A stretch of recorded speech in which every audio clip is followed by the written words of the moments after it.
ሰላም ሰላም እንዴት ናችሁ? የደሱ ሄልዝ ቤተሰቦች እኔ እግዚአብሔር ይመስገን ደህና ነኝ። በያላችሁበት ሰላማችሁ ይብዛ።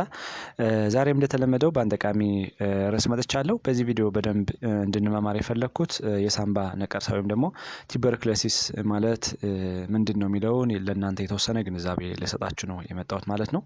ከዛ በፊት እንደተለመደው ለቻናሌ አዲስ የሆናችሁ ሳብስክራይብ ያደረጋችሁ ቪዲዮውን እስከመጨረሻ እንድታዩ ስል ጠይቃለሁ። ወደ ቪዲዮ እንሂድ። ወደ ዋናው ሀሳቤ ስገባ የሳምባ ነቀርሳ በሽታ እንደሚታወቀው ማይኮባክቴሪየም ቱበርኩሎሲስ እየተባለ በሚጠራ የባክቴሪያ አይነት ሊከሰት የሚችል የበሽታ አይነት ነው ማለት ነው። ብዙ ጊዜ እንደሚታወቀው የሳምባ ነቀርሳ ወይም ደግሞ ቱበርኩሎሲስ በዋነኝነት ሳምባን ያጠቃል። በተለይ ደግሞ ፓልመናሪ ቲቢ እየተባለ የሚጠራው ማለት ነው። ከዚህ በተጨማሪ ደግሞ ኤክስትራ ፓልመናሪ ቲቢ እያልን የምንጠራው በተለይ ደግሞ ከሳምባ ውጭ የሆኑ የሰውነት ክፍሎቻችን እንደ አጥንት፣ አንጀት፣ ኩላሊት፣ አእምሯችን እና ሌሎችንም የሰውነት ክፍሎቻችን ይጎዳል ማለት ነው። በተለይ ደግሞ ቲቢ የማይዛቸው የሰውነት ክፍሎችን ስንናገር ደግሞ ብዙ ጊዜ ጥፍር፣ ፀጉር እና የእግርና የእጅ መዳፍ ከነዚህ ውጭ ያሉትን አጠቃላይ ቲቢ ሰውነታችን ፓርት ይይዛል ማለት ነው። ከዚህ ውጭ ግን ለምሳሌ አሁን የጠቀስናቸው እንደ ጥፍር፣ ፀጉርና የእጅና የእግር መዳፎችን ብቻ ነው ላይዝ የሚችለው ማለት ነው ቲቢ። ከዚህ ውጭ ያሉትን ሁሉንም የሰውነት ክፍሎቻችን ቲቢ ያጠቃል ማለት ነው። እንደሚታወቀው እንግዲህ የሳምባ ነቀርሳ ተላላፊ የሆነ የበሽታ አይነት ነው ማለት ነው። በተለይ ደግሞ መተላለፊያ መንገዶችን በቀጥታና ቀጥተኛ ያልሆነ መተላለፊያ መንገዶች አሉት። ዳይሬክትሊ እና ኢንዳይሬክትሊ ለምንጠራቸው ማለት ነው። በተለይ በዳይሬክት ለምንጠራቸው በሚያስነጥስበት ጊዜ በሚያስልበት ጊዜ አንድ ሰው በሚያወራበት ጊዜ ሊሆን ይችላል። እንዲሁም ደግሞ እቃዎችን በጋራ ሊጠቀም የሚችል ከሆነ ሊተላለፍ ይችላል ማለት ነው። ዳይሬክትሊ ኢንዳይሬክትሊ ስናይ ደግሞ አሁን እንዳልነው ደስት ፓርቲክሎች በአየር ላይ ከብናኝ ወይም ደግሞ በንፋስ አማካኝነት ከአንድ ሰው ወደ አንድ ሰው ሊተላለፍ ይችላል። ከዚህ በተጨማሪ ደግሞ ቅድም እንዳልነው የተለያዩ እቃዎችን በጋራ የምግብ እቃዎችን፣ የመጠጥ እቃዎችን፣ የተለያዩ ነገሮችን በጋራ የሚጠቀም ከሆነ አንድ ሰው ሊያስተላልፍ ይችላል ማለት ነው። ብዙ ጊዜ ምልክት ሳያሳይ ቲቢ እንግዲህ ከገባ በኋላ ባሲላዩ ሳምባ ላይ እና የተለያዩ ሰውነታችን ክፍሎች ከገባ በኋላ ወዲያውኑ ምልክት ላያሳይ ይችላል። ወይም ደግሞ ላተንት ቲቢ ያለ ላቴንት ቲቢ ያለ የምንጠራው ማለት ነው። ምክንያቱም ሰውነታችን ኢንታክት ሆነና ኢሚዩኒቲያችን ምንም የበሽታ የመከላከል አቅማችን ከፍ ያለ ከሆነ ቲቢ ላይዝን ይችላል ማለት ነው። ነገር ግን አንዳንዴ ተጓዳኝ በሽታ ያለበት ሰው እንዲሁም ደግሞ የበሽታ የመከላከል አቅማችን የወረደ ከሆነ ምልክቱን ቶሎ ሊያሳይ ይችላል። ወይም ደግሞ ባሲላዮች ቶሎ ሰውነታችን በመጉዳት ለበሽታ ሊያጋልጡ ይችላሉ ማለት ነው። በተለይ ደግሞ ኢሚዩኖ ኮምፕሮማይዝ ሊያደርጉ የሚችሉ የበሽታ አይነቶች እንደ ኤችአይቪ እና ሌሎችም የበሽታ አይነቶች አንድ ሰው ካለበት ብዙ ጊዜ ቲቢ ቶሎ ሲምፕተሙን የማሳየት አቅሙ ከፍ ያለ ነው ማለት ነው። ቲቢ እንግዲህ የሚዛመተው የሰውነት ወደ ሰውነት የሚዛመተው ብዙ ጊዜ አንድ ሰው ሲያስነጥስ፣ ሲስል፣ ሲያወራ እንዲሁም ደግሞ እቃዎችን በጋራ የሚጠቀም ከሆነ ይህ ባሲላዩ ወይም ደግሞ ማይኮባክቴሪየም ቱበርኩሎሲስ እያልን የምንጠራው የባክቴሪያ አይነት ወደ ሳምባ በመግባት የተለያዩ ሳምባና የሰውነት ክፍሎቻችን ሊጎዳ ይችላል ማለት ነው። እንግዲህ እንደ ኢትዮጵያ ስታንዳርድ ስናየው የበሽታ የፐብሊክ አጠቃላይ የማህበረሰቡ የጤና ችግር እንደሆነ ይታወቃል ማለት ነው። ወይም ደግሞ ኮመን የሆነ በሽታ ነው ማለት ነው። በተለይ ደግሞ ይህ በሽታ እንደሚታወቀው በዲቨሎፒንግ በሆኑ ሀገሮች ኢትዮጵያን ጨምሮ በጣም የተዛመተና ከፍተኛ የማህበረሰቡ የጤና ችግር እንደሆነ ጥናቶች ያስረዳሉ ማለት ነው።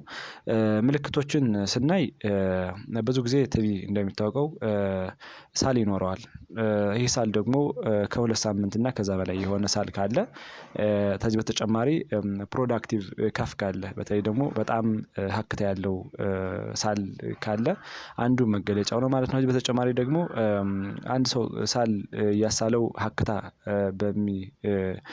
በሚያወጣበት ጊዜ ደም የቀላቀለ ከሆነ ይሄም አንዱ ምልክት ነው ማለት ነው። ከዚህ በተጨማሪ ድካም ይኖራል። በተለይ ከፍተኛ የሆነ ድካም ይኖራል። እንዲሁ ደግሞ ትኩሳት ይኖራል ወይም ደግሞ ፌቨር ብለን የምንጠራውም ይኖራል ማለት ነው። ሌላው ደግሞ የሌሊት ላብ ካለ በተለይ ደግሞ ማታ ተኝተው በጣም የሚያልበውት ከሆነና ከፍተኛ የሆነ ላብ ካለም አንዱ ምልክት ነው ማለት ነው። ከዚህ በተጨማሪ ክብደት መቀነስ ነው። በተለይ አንኤክስፕሌንድ የሆነ ዌት ሎዝ ካለ ይሄም አንዱ እንደ ምልክት ሊሆን ይችላል ማለት ነው። ከዚህ በተጨማሪ የምግብ ፍላጎት መቀነስም ከዚህ ጋር ተያይዞ ይሆናል ማለት ነው። ከዚህ በተጨማሪ ቸስት ፔን ካለ እና ሌሎችም ሲምፕተሞች ካሉ የቲቢ መገለጫዎች ናቸው ማለት ነው። ምርመራውን ስናይ ብዙ ጊዜ የተለያዩ ምርመራዎች ይደረጋሉ። በተለይ የደም ምርመራ ይኖራል። በተለይ ደግሞ ደም ላይ እንግዲህ ቲቢ አንድ ሰው ቲቢ አክቲቭ ስቴጅ ላይ ሊመጣ የሚችለው ተጓዳኝ የሆኑ በሽታዎች ሲኖር ነው ብለናል ቅድም እና በዚህ ሰዓት እንግዲህ የተለያዩ የደም ምርመራ ይደረጋል። በተለይ ደግሞ ባክቴሪያውን ለመለየትም ይሆናል። የደም ማነስም ሊኖር ይችላል። አንዳንድ ነገሮችን ለመለየት እንዲሁ ደግሞ ሌሎች ሬትሮሳይት ሴድመንቴሽን ሬት ብለን የምንጠራቸው ሌሎችም ምርመራዎች ስለሚያስፈልጉ የደም ምርመራ ያስፈልጋል ማለት ነው። ከዚህ በተጨማሪ ራጅም በከፍተኛ ደረጃ ያስፈልጋል ማለት ነው። ራጅ እንግዲህ አጠቃላይ ለሳምባ እና ለሌሎች የሰውነት ክፍሎችም ሌሎች አልትራሳውንድ ለሆድ ሊሆን ይችላል። ሌሎችም እንደዚህ ራጅ መጠቀም እንችላለን።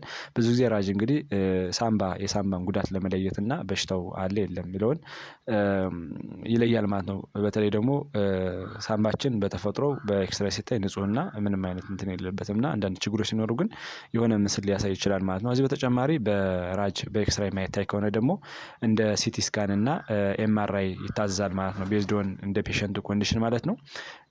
ሌላው ደግሞ የሀክታ ምርመራ ይደረጋል። ጂን ኤክስፐርት ቴስት ይደረጋል። ኤኤፍቢ ብለን የምንጠራው ምርመራ ይደረጋል ማለት ነው። ብዙ ጊዜ እነዚህ ምርመራዎች የሚያስፈልጉት ባክቴሪያውን ለመለየት ነው። ባክቴሪያው እዛ ውስጥ ሀክታ ውስጥ ተሰበሰበ በኋላ ምርመራ ይደረጋል ማለት ነው። እንዲሁም ደግሞ ቱበርኩሊን ቴስት ብለን የምንጠራው ምርመራ አለ። ብዙ ጊዜ ስኪን ላይ በመውሰድ ምርመራ ይደረጋል ማለት ነው። እንደኛ ስታንዳርድ ብዙ ጊዜ ከላይ የጠቀስናቸው ናቸው የሚያገለግሉት። ነገር ግን ይሄም በትልቅ ደረጃ ሊጠቅም ይችላል ማለት ነው። ከዚህ በተጨማሪ ቲቢ ያለበት ሰው ብዙ ጊዜ ኤችአይቪ ምርመራ ቢያደርግ እጅግ በጣም አስፈላጊ ነው ተብሎ ስለሚታሰብ የኤችአይቪ ቴስትም ይደረጋል ማለት ነው። ምክንያቱም ቲቢ የሚይዛቸው ሰዎች ብዙ ጊዜ ኢሚኖ ኮምፕሮማይዝድ የሆኑና ሳይንና ሲምፕተሙን ሊያሳይ የሚችለው ወይም ደግሞ አክቲቭ ቲቢ እነዚህ ፖኬት ሊሰሩ የሚችሉት ኢሚኖ ኮምፕሮማይዝ በሚሆኑበት ወይም ደግሞ የበሽታ የመከላከል አቅሙ ዝቅተኛ በሆነ ሰው ነው እና ቲቪ ያለበት ሰው ብዙ ጊዜ የኤችአይቪ ምርመራም ያደርጋል ማለት ነው። ምክንያቱም ሁለቶች ኮንኮሚታንት ስለሆኑ ማለት ነው። ወደ ሕክምናው ስንሄድ እንደሚታወቀው ጸረ ቲቪ መድኃኒት ወይም ደግሞ ኪኒን ይኖራል። ይሄ የሳምባ ነቀርሳ ከሆነ ወይም ደግሞ የሳምባ ቲቪ ከሆነ ለ6 ወራት ይወሰዳል ማለት ነው። በተለይ ደግሞ ተሁለት ተከፍሎ ለ2 ወራት እና ለ4 ወራት ተብለው 4 ድረጎች ይሰጣሉ። እንደ ሪፋምፒሲን፣ አይዞናይዝድ፣ ፕሪዝናማይድ እና ኢታሙቶል የሚባሉ እጅግ በጣም ኢፌክቲቭ የሆኑ መድኃኒቶች ይታዘዛሉ ማለት ነው። በተለይ ደግሞ እነዚህ መድኃኒቶች ሲወስድ አንድ በቲቪ የተጠቃሰው ወይም ደግሞ በሳምባ ነቀርሳ የተጠቃሰው ዶት የሚባለውን ስትራቴጂ ብዙ ጊዜ ማጠናከር በጣም አስፈላጊ ነው ማለት ነው። ምክንያቱም አንዳንድ ሰዎች ቤት ላይ መድኃኒት ዋጡ ተብለው ሲወስዱ መድኃኒቱ በትክክል ላይወስዱም ያቋርጣሉ። መድኃኒቱ ትንሽ ከበድም ስለሚል ላይወስዱም ይችላሉ እና ብዙ ጊዜ በጤና ባለሙያ ክትትል ወይም ደግሞ ሆስፒታል እየመጡ ነው መድኃኒቱን ለ2 ወራት በተለይ ደግሞ ይሄ የመጀመሪያው 2 ወራት ዳይሬክትሊ ኦብዘርቬብል ቴራፒ የሚባለውን ስትራቴጂ መጠቀም ቲቪ ላይ በጣም አስፈላጊ ሆኖ ስለተገኘ ይህን ስቴጅ ነው የምንከተለው ማለት ነው።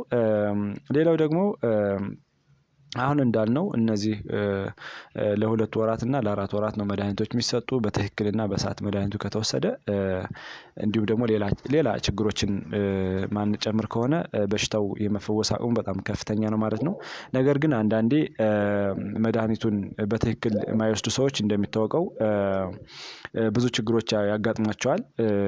በተለይ ደግሞ መድኃኒቱ የሚያቋርጡ ከሆነ አንዳንድ እንዲሁ በሰዓት የማይወስዱ ከሆነ ይሄ ኤምዲአር ቲቪ እየተባለ የሚጠራው መድኃኒት በሽታ ማለቴ ነው ዴቨሎፕ ያደርጋሉ ማለት ነው። ይህ መድኃኒት እንግዲህ የመጀመሪያዎችን ፈረስት ላይን ድረጎችን በሰዓት የማይወስድ ከሆነ በትክክል እንትን የማይል ከሆነ እንደዚህ አይነት ችግሮች ያጋጥማቸዋል ማለት ነው። በተለይ ደግሞ እነ ሪፋምፒሲን እና አይዞናይዝድን እነዚህ ፈረስት ላይን ድረጎችን የሚላመድ ከሆነ ኤምዲአር ቲቪ እያልን እንጠራዋለን ማለት ነው። ስለዚህ እንደዚህ አይነት ችግር ሊፈጥር ይችላል ማለት ነው። በዚህ ሂደት ደግሞ ኤክስትሪም ድረግ ሬዚስታንስ ቲቪ እየተባለ የሚጠራው ቅድም ያልነው መድኃኒቶችን አሁንም ፈረስ ላይና ሰከንድ ላይ መድኃኒቶች ማያድኑት ከሆነ ወደ ሰርድ ላይን መድኃኒቶች ይኬዳል ማለት ነው። ምክንያቱም እነዚህን ቲቪው ስለሚላመድና አንዳንድ ችግሮችን ስለሚፈጥር ማለት ነው። ስለዚህ እንደዚህ አይነት ችግር እንዳይመጣብን መድኃኒቱ በትክክል መውሰድና ሰዓቱን ጠብቆ መውሰድ በጣም አስፈላጊ ነው ማለት ነው። መከላከያ መንገዶችን ስናይ ብዙ ጊዜ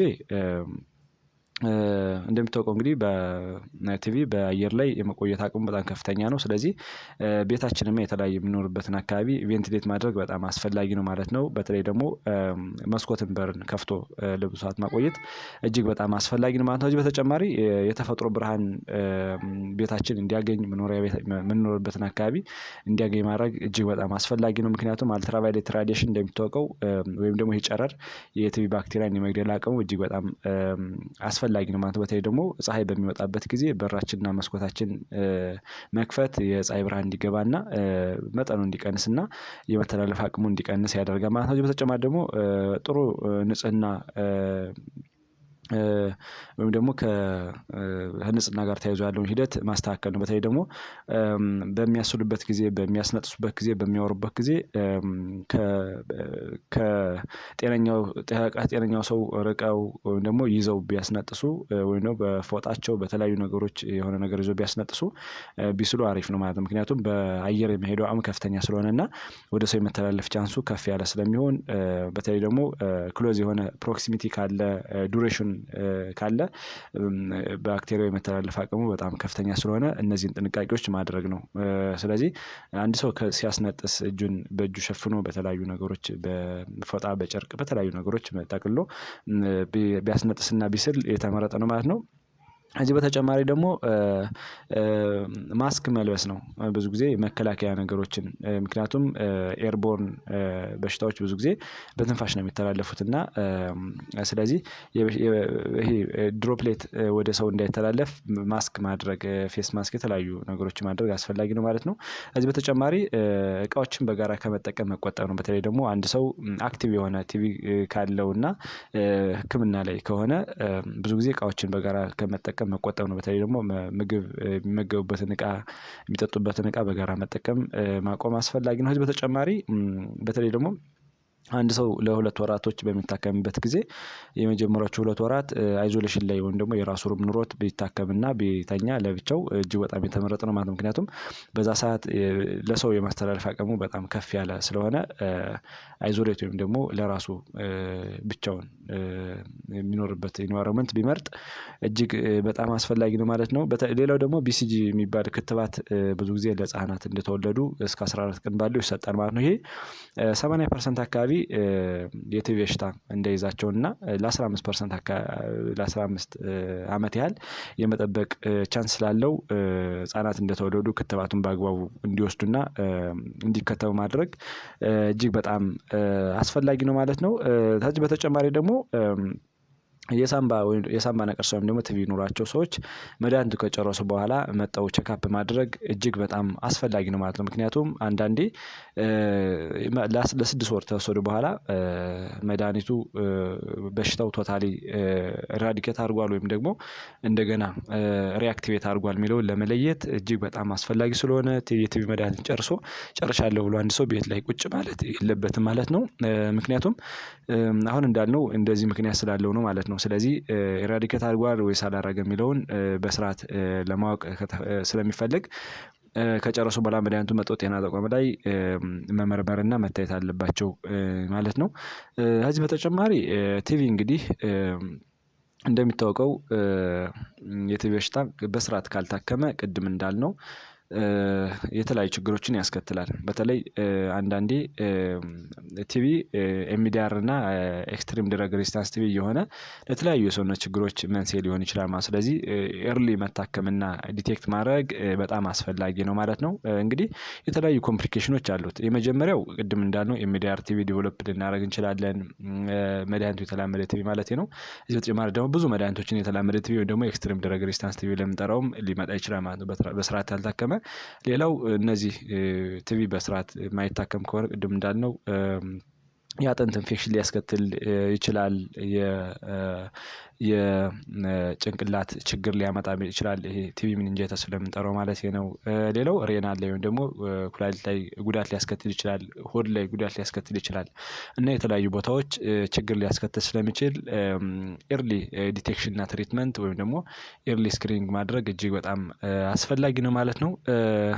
እንግዲህ ዛሬ ለሳምባ ነቀርሳ ወይም ደግሞ ስለ አጠቃላይ ስለ ቲቢ የተወሰነ ግንዛቤ አግኝታችኋል ብዬ አስባለሁ።